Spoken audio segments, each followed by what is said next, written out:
नमस्कार, प्रारब्ध पर आप सभी का स्वागत है। इसी के साथ आइए स्वागत कर लेते हैं बाबा रामदास जी का। बाबा जी, नमस्कार, स्वागत है आपका। जय हो, जय श्री राम। दर्शकों, आप सभी को नवरात्रि पर्व की शुभकामनाएं। इज़राइल फिलिस्तीन की बातचीत के बीच में अगर आप सबको याद हो तो हमारा कुछ कनाडा से भी चल रहा था और कनाडा अब एक भारत और कनाडा के बीच में जो रिफ्ट था और जस्टिन ट्रूडो की जो अपनी कारगुजारियां थी वो एक नेक्स्ट लेवल पे पहुंची है। कनाडा ने एक एडवाइजरी जारी किया है और कहा है कि भारत सबसे असुरक्षित देश है, मत जाइए वरना आपकी जान को खतरा है। उसी के बाद भारत ने उसका जवाब देते हुए 2-3 काउंसलेट उनके बंद कर दिए। तो कनाडा क्या चाहता है? जरा आइए बाबा रामदास जी से इसी पे बात करते हैं। बाबा जी, ये जस्टिन ट्रूडो उनका कनाडा चाहते क्या है? ये क्या नहीं, खेल वो रहे हैं इंडिया के साथ?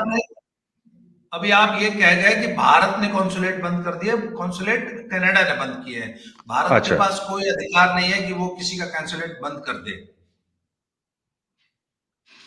हुआ यह है कि कल कनाडा ने एक और मतलब थरथराई बदतमीजी का परिचय देते हुए और धृष्टता भारत के खिलाफ कनाडाई नागरिकों को एक एडवाइजरी जारी कर दी कि इंडिया मत जाओ, बहुत असुरक्षित देश है, कभी भी तुम्हारे ऊपर हमला हो जाएगा। पहले ये एडवाइजरी उसने जारी की थी सिर्फ मणिपुर या नक्सली हिंसा प्रभावित क्षेत्र या कश्मीर के बारे में, है ना। उसका फिर भी कुछ आप जस्टिफाई उसको कर सकते हैं, परंतु कल तो उसने पूरे देश को असुरक्षित घोषित कर दिया। मतलब कनाडा वालों से बोल रहा है कि बिल्कुल मत जाओ, इंडिया बहुत असुरक्षित देश है, और इंडिया वालों को बोल रहा है कि अरे यार वहां क्या कर रहे हो, अपना 2-4 बीघा बेचो, अपनी माँ का गहना बेचो, कर्जा ले लो, अगर बैंक नहीं देता है तो साहूकार से ले लो, पर कनाडा यहां आ आ जाओ। जाओ, यहां आ जाओ। कनाडा वालों को बता रहे नहीं, वहां नहीं जाना है। ऐसे थोड़ी ना डिप्लोमेसी चलती है। अब डिप्लोमेटिक राव क्या है? 41 डिप्लोमेट इंडिया ने बोला आउट, और इंडिया का थोड़ा बयान सख्त था कि बोला 5 दिन की डिप्लोमेटिक इम्यूनिटी है, 10 उसके बाद तारीख के निकल बाद जाओ। डिप्लोमेटिक इम्यूनिटी खत्म कर दूंगा। तो उस पे इन्होंने बड़ी बयानबाजी की है कल कि ये अंतर्राष्ट्रीय संधियों का, अंतर्राष्ट्रीय नियमों का उल्लंघन है, और वियना ये वियना वो।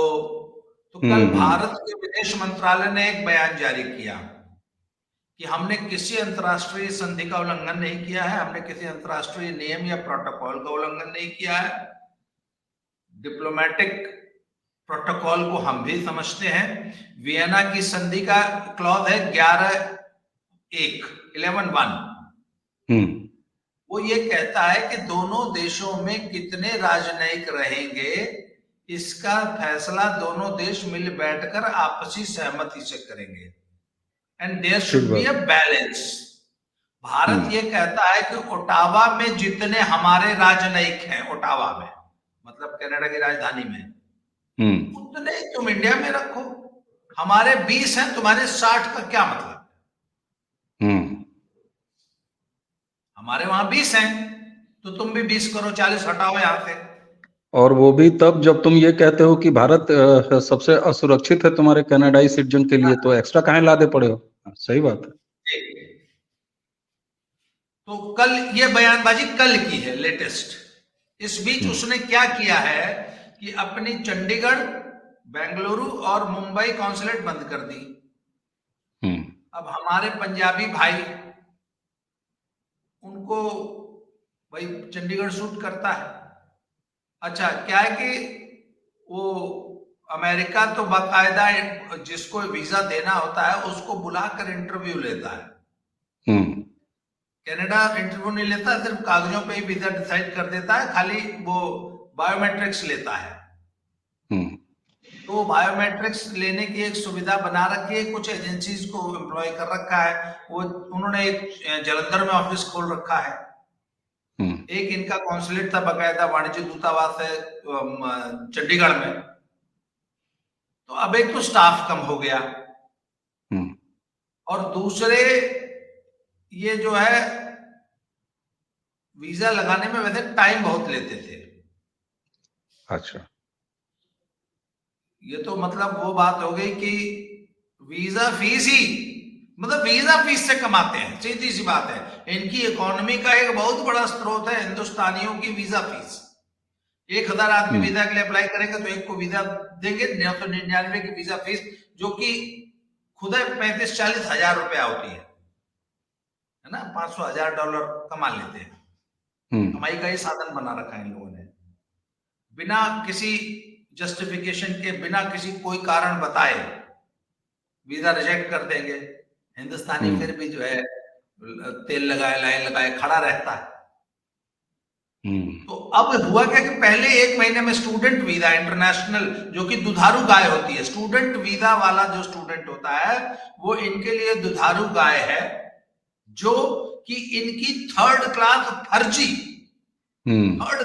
फर्जी यूनिवर्सिटी और कॉलेज को एक तो बिजनेस दे रहा है, ठीक। उसके बाद वहां खटता है, इनकी इकोनॉमी में कंट्रीब्यूट करता है, और जो कमाता है वहीं खर्च कर देता है।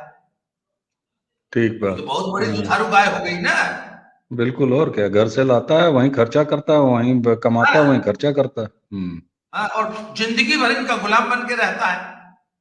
ठीक बात है। डिपोर्टेशन की तलवार फिर भी लटकी रहती है सारी जिंदगी।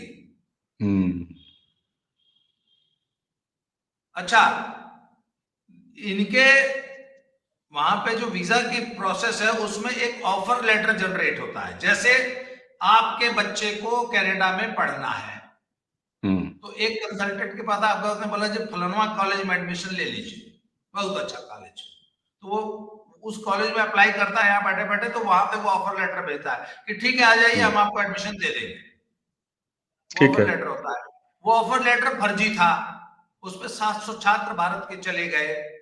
अब इसने बोला नहीं ये तो गलत बात है, क्योंकि बाकी सारे डॉक्यूमेंट्स ओरिजिनल हैं, खाली ऑफर लेटर फर्जी था। तो इन्होंने उसको बोला हम डिपोर्ट कर देंगे। निज्जर इनका दामाद लगता है, निज्जर इनका वो बाप है जिसको इन्होंने दामाद बना लिया। वो रवि शर्मा के नाम से एक फर्जी पासपोर्ट बना के फर्जी वीजे पे फ्रॉडुलेंट तरीके से इनके यहां एंटर करता है, और ये आते ही बोलते ओ डैडी जी आइए आइए स्वागत है, मैं ट्रूडो आपका बेटा, लाइए आपको तेल लगा दो। ये तो इनका एटीट्यूड है। हिंदुस्तान का हर क्रिमिनल इनका दामाद है। एक से एक बड़े गैंगस्टर, सुक्खा दुने के, अभी जिसकी पिछले दिनों जो है उसको गोली चढ़ाया है इन्होंने, वो इंडिया का एक जबरदस्त वांटेड क्रिमिनल टेररिस्ट है, उसको ये दामाद बना के पाल रहे हैं, ठीक। 700 स्टूडेंट्स को बोलते हैं साले तुमको डिपोर्ट करेंगे। अब वो बेचारे 700 स्टूडेंट्स डिपोर्टेशन से बचने के लिए एक महंगा वकील, जो कि $50,000, $10,000, $20,000 फीस लेता है, तो जो कमाते हैं बेचारे उस वकील को दे देते हैं, किसी तरह डिपोर्टेशन से बचे रहे। अगले 5 साल तक जो कमाएंगे वो उसी वकील को देते हैं, वकील को ही भरेंगे। क्यों? क्योंकि कनाडा गवर्नमेंट आपको डिपोर्ट कर देगी। निज्जत तो हमारे पापा थे ना, पापा का कोई कैसे डिपोर्ट करेगा? बेटी भी आई है हमने निज्जत को अपनी। ये एटीट्यूड है। भारत ये कहता है कि हमारे देश के आतंकियों को, हमारे देश के क्रिमिनल्स को आप अपने यहां दामाद बनाना बंद कीजिए। वो कहता है भारतीय सामान्य कनाडाई नागरिक को टपका दिया। अरे साले हमारा क्रिमिनल, हमारा गैंगस्टर, हमारा आतंकवादी तुम्हारा सामान्य, इसका मतलब तुम्हारा सामान्य कनाडाई नागरिक इतना बड़ा टेररिस्ट और गुंडा और क्रिमिनल है। बिल्कुल इसका मतलब तो ये कहा जा सकता है कि भाई आपके तुम्हारा सामान्य कनाडाई नागरिक जो है रवि शर्मा के नाम पे फर्जी पासपोर्ट बना के घुसा है तुम्हारे देश में। क्यों? तुम्हारा सामान्य कनाडाई नागरिक जो है वो इंडिया का वांटेड क्रिमिनल है, जिसके खिलाफ इंटरपोल रेड कॉर्नर नोटिस है। भाई इसका मतलब तो यही हो गया ना कि आप अपने समाज के पैमाना दे रहे हैं कि आपके समाज में एक सामान्य नागरिक है कैसा कनाडाई समाज में, यानी कि जो हाँ, भारत में क्रिमिनल है वो आपके समाज आपका सम्मानित नागरिक है। वाह भाई। हमारे यहाँ का क्रिमिनल तुम्हारे यहाँ लीडर है, हाँ? सभाएं करता है, रेफरेंडम कराता है, उसको सोशल मान्यता प्राप्त है, तुम्हारी सुरक्षा में रह रहा है हमारा क्रिमिनल, और तुम हमको मानवाधिकार पे ज्ञान भी फैल रहे हो, तुम हमें डिप्लोमेसी पढ़ा रहे हो, तुम्हें हमें अंतर्राष्ट्रीय संबंधों में हमें हमारी क्लास ले रहे हो कि हमको अंतर्राष्ट्रीय संबंध निभाने नहीं आते, हाँ? अच्छा बाबा जी, यहाँ एक चीज जैसे आपने ये कहा और ये साफ तौर पर देखा भी गया है, हमने पहले भी बातचीत किया है, इस वीडियो में के लिंक में उसके वीडियोस भी रहेंगे। आप एक तरफ बता रहे हैं कि वीजा और भारतीयों से कमाई इनका जो है सबसे बड़ा जरिया है। भारतीय छात्रों से जो पैसा वसूलते हैं एकेडमिक फीस से लेके बाकी सब, वो इतना बड़ा जरिया है। यानी कुल मिला के भारत के माइग्रेंटी जो हैं वो इनके लिए फायदे के सौदा हैं। तो ऐसे में कनाडा क्यों भारत के साथ पंगे ले रहा है, पहले तो ये। दूसरा कि कनाडा आखिर इस तरह की काउंसलेट बंद करके और फर्जी तरीके से झगड़ा आगे बढ़ा के, क्या ये जो चंडीगढ़ और बाकी काउंसलेट इसने बंद किए हैं, तो ये कारगुजारी है ट्रूडो की कि भैया पंजाबी जी लोग तुम खड़े हो, यानी भारत से आवाज उठे कि नहीं नहीं नहीं नहीं, कनाडा के साथ आप जो है जल्दी से सब सही करिए। बिल्कुल। सबसे पहले तो ट्रूडो एक असफल फेल्ड राजनेता है जिसकी अपने ही देश में कोई औकात नहीं है। आज की तारीख में एक्सट्रीमली अनपॉपुलर नेता है, चुनाव होने वाले हैं। कल को एक मस्जिद में गया था, ये उसका वीडियो बहुत वायरल हो रहा है। कल एक मस्जिद में गया था, वहां भाषण देने के लिए इसको जब इनवाइट किया जाने लग गया तो पब्लिक चिल्लाने लगे, भगाओ इसको, किसको बुला लिया, हक हक, इसे वापस पब्लिक ने हुट कर दिया, नहीं बोलने दिया। फिर ये तो इसके अपने देश में औकात है।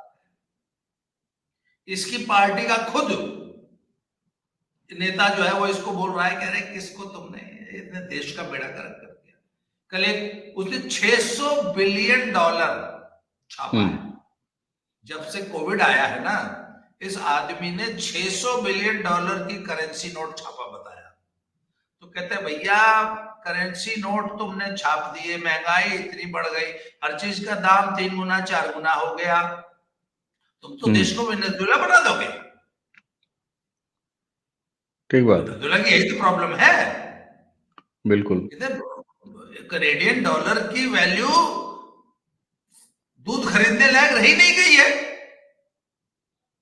तो उसकी आलोचना हो रही है। सिख समुदाय हिंदुस्तान के मुसलमानों की तरह एकदम भेड़ चाल वाला वोट देता है इसको, जैसे हमारे भाईजान लोग देते हैं ना, उस तरीके से वोट देते हैं। तो उनके अपने समुदाय में कोई स्टैंडिंग है नहीं, और सिख समुदाय अच्छा खासा है, कुछ एरियाज में तो बहुत कंसंट्रेशन है, उनके वोट के लिए ये सब कर रहा है। सिंपल सा फंडा है, वोट की तुष्टीकरण की राजनीति कर रहा है जिसका नाम है ट्रूडो। अच्छा ये बताइए, जब आप ये कह रहे हैं कि वहां रहने वाले जो पंजाबी कम्युनिटी है उनका वोट लेने के लिए कर रहा है, लेकिन यहाँ पर काउंसलेट बंद कर रहा है और को नहीं नहीं, यहाँ पर काउंसलेट बंद कर रहा है, यानी उनको एक तरफ कह भी रहा है कि तुम आओ हमारे यहाँ, और भारत से पंगे भी ले रहा है। तो ये क्या है? अगर वो उनका भाई मान लीजिए, अगर 4 पंजाब के लोग अगर नहीं जा पाए चंडीगढ़ काउंसलेट बंद होने या इधर उधर होने से, या देर हुआ, तो वहां पर जो है पंजाबी कम्युनिटी नाराज नहीं होगी? तो आखिर ये कर क्या रहा है? एक तरफ लुभा रहा है, आई लव यू बोल रहा है पंजाबी कम्युनिटी को यहाँ, और चाह भी रहा है कि भारत से जाए, और दूसरी तरफ इस तरह से भारत से संबंध खराब कर रहा है। ये क्या मतलब है? असल में जिस कम्युनिटी को लुभा रहा है वो कम्युनिटी ऐसी हो गई कि उनको हर चीज में, अगर उनके यहाँ बच्चा पैदा ना हो तो बोले कि मोदी का दोष है, आरएसएस की साजिश। मेरे यहां बच्चा इसलिए नहीं पैदा हो रहा है क्योंकि हमारी नस्लकुशी हो रही है। अगर कॉन्सुलेट बंद हुई है चंडीगढ़ में तो ये मोदी का दोष है। अगर 41 राजनयिक कम हो गए हैं, वीजा नहीं मिल रहा है, तो मोदी का दोष है। तो वो कर वो रहा है सब कुछ, कम्युनिटी मोदी को दोष दे रही है। तो वो मोदी से पंगे लेके भी उसमें तुष्टीकरण कर रहा है कम्युनिटी का। ये बात। यहां अच्छा। का हाल सुन लीजिए अब पंजाब का। हम्म अब यह है कि भैया लाखों लाखों वीजा पेंडिंग है, फाइल्स लगा रखी है, लोन अप्लाई कर रखे हैं, कुछ केसेस में तो कॉलेजेस की फीस वहां जमा करा रखी है, एयरलाइंस की फ्लाइट्स बुक कर रखी है। मतलब इस पूरे प्रोसेस में आइलेट्स पास कर रखी है। मतलब हाँ, बहुत सारी 4-5 तैयारियां हो लाख गई। रुपए हो चुका है ऑलरेडी। ठीक बात है। वीजा नहीं आ रहा है, वीजा डिले हो गया, पता नहीं आएगा कि नहीं आएगा।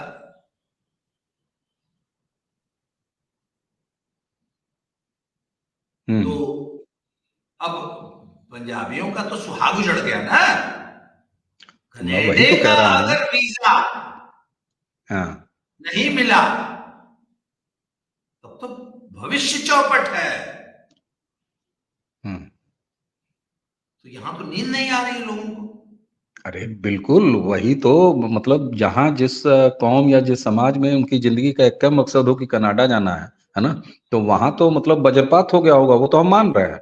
लेकिन क्या वो ये नहीं समझ रहे हैं कि ये वज्रपात कराया किसने है? मोदी ने, तो यहां मैं यही, आरएसएस ने। यहां नहीं नहीं, खालिस्तान खालिस्तान प्रेम कहाँ गया? वो गायब है क्या? वो कोई सेंटीमेंट नहीं है?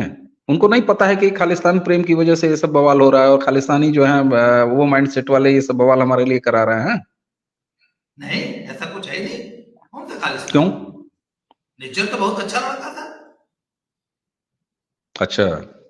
हाँ हाँ, सब झूठ है नेचर के खिलाफ। तो नेचर तो सिंपल बेचारा प्लम्बर था ना।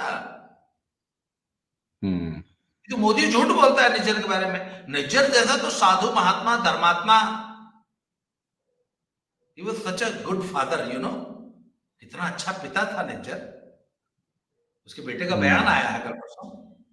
माय पापा was very loving, he was a simple plumber, he was a simple peace loving Canadian citizen. तो डिनायल मोड में रहती है ना।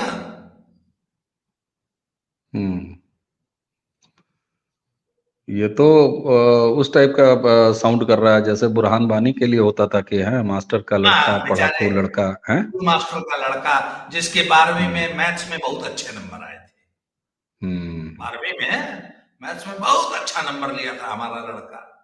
मुदिया मार दिया, मुदिया मजबूर कर दिया उसको 10-20 आदमी मारने के लिए। मोदी बहुत गंदा लड़का है, बेचारा प्लम्बर।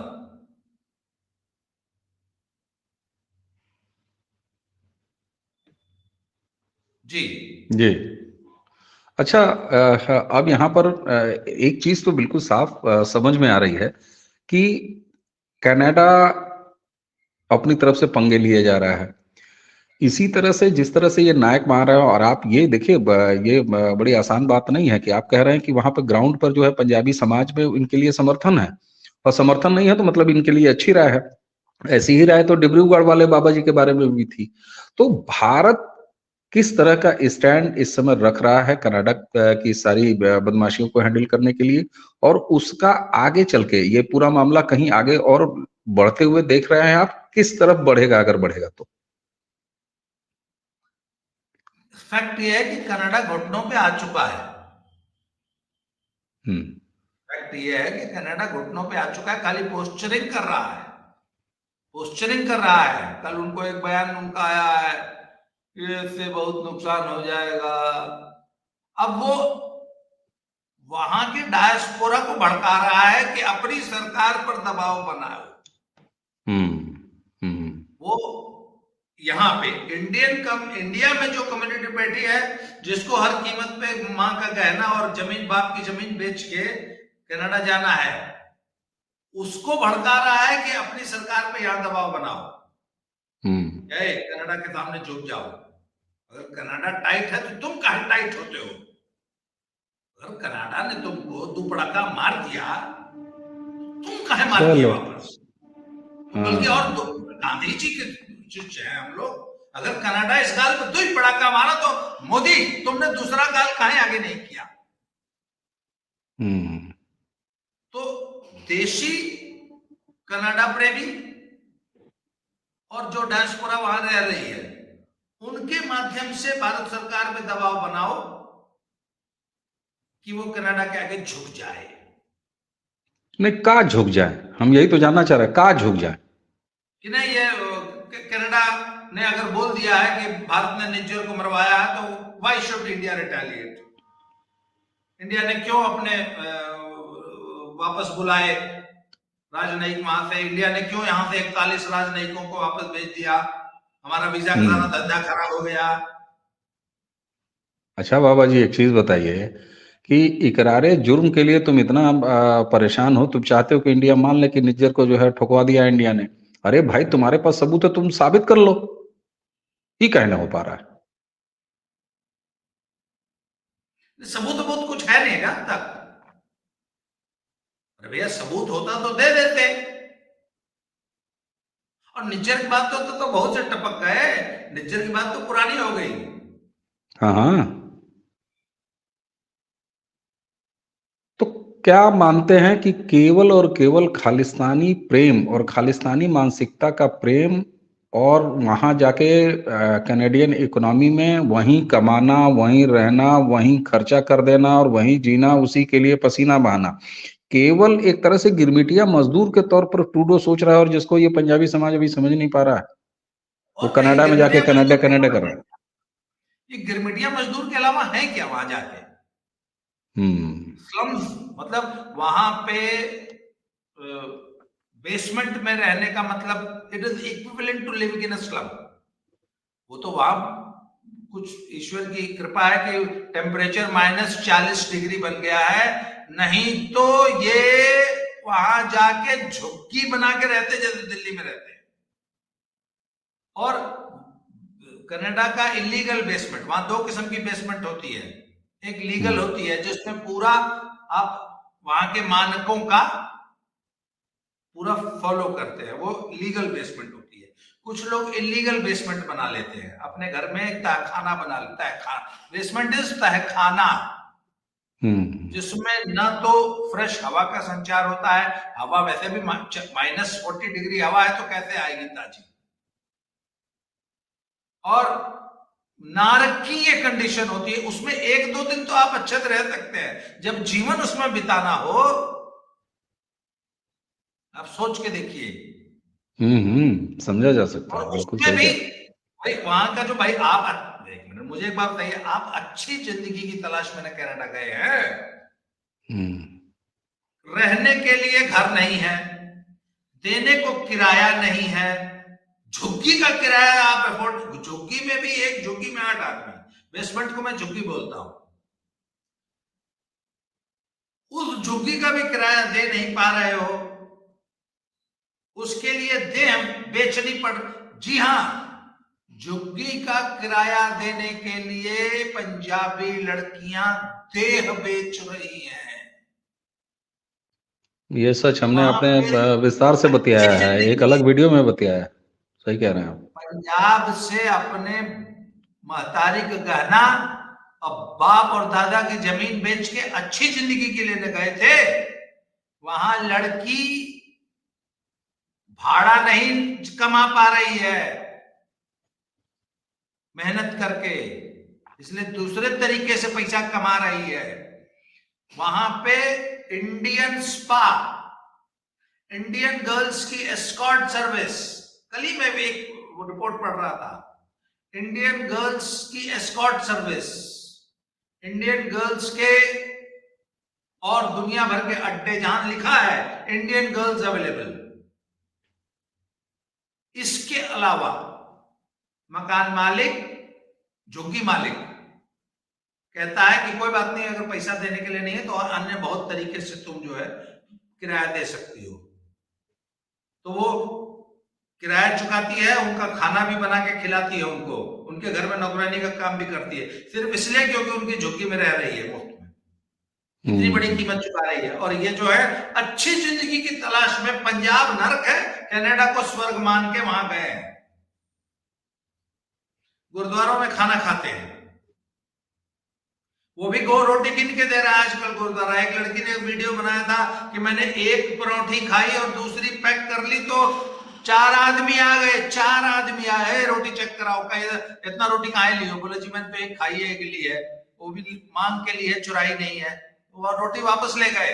ये वीडियो वायरल हुआ, बड़ा बवाल मचा।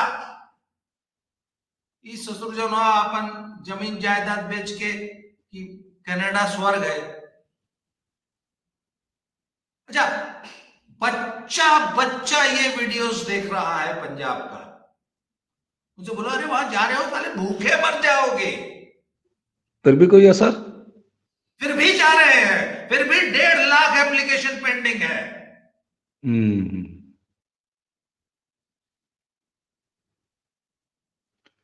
ठीक कह रहे हैं आप। तो ऐसे में तो लगता है कि अच्छा, आपका अब चलते चलते अगर मैं आपसे कंक्लूड करने को कहूं, ये पूरा ड्रामा आपको कहां तक जाता है वो दिखाई दे रहा है कनाडा के साथ, और खासतौर से ये ट्रूडो